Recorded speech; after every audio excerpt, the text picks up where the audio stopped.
Ray Charles, one of the most excellent jazz musicians to ever live, was born in 1930. He started playing music when he was very young, in fact at the age of 5, and was completely blind by age 8. Growing up, he listened to, of course, 1920s jazz. Ray Charles listening to jazz and being influenced by his music would be like us listening to 90s music and being influenced by the greats, by like Green Day,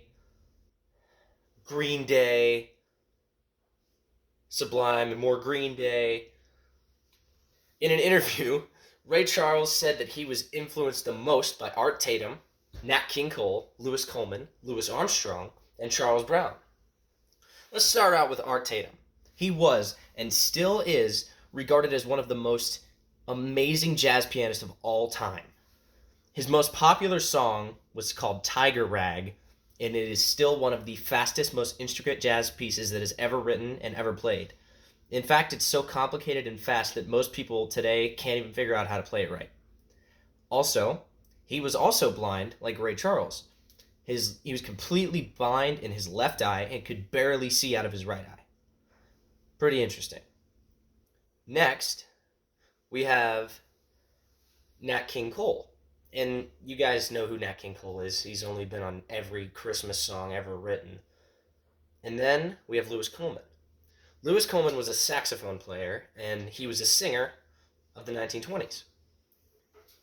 As a singer and a saxophone player, he was incredibly influential in the development of R&B and rock and roll in the future. Louis Armstrong, you guys know who Louis Armstrong is. And I think to myself, what a wonderful world.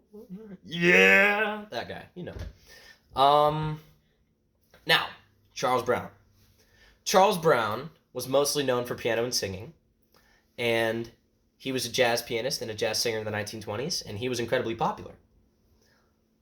Another interesting thing to note that all of these artists are African American, which plays into the development of jazz in America. All the people that invented jazz, most of the people that invented jazz were African Americans, and it's kind of a good thing that is kind of when slavery's over, now they can come out and make their own music, and they did, and it made a huge influence on the music of America. It was the first American music. But how did all of these guys affect Ray Charles? Well, Ray Charles was raised on his radio. That's how he got through. When he was blind, he was devastated, of course, and he was scared because he found out he was blind when he was 8. Like, imagine being a kid and being able to see everything, all these bright colors, and then one day you wake up black and everything is gone. It would be terrifying, and it was. But he never let his blindness affect his piano playing or his day-to-day life. And he was raised on the radio, and he was raised on playing piano in church.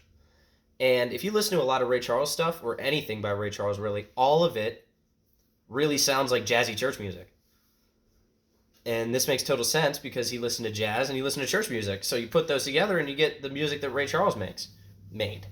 He died, but very sad. But he is one of the most influential, one of the greatest jazz musicians of all time, and we can thank him single-handedly for a lot of the music that we have today.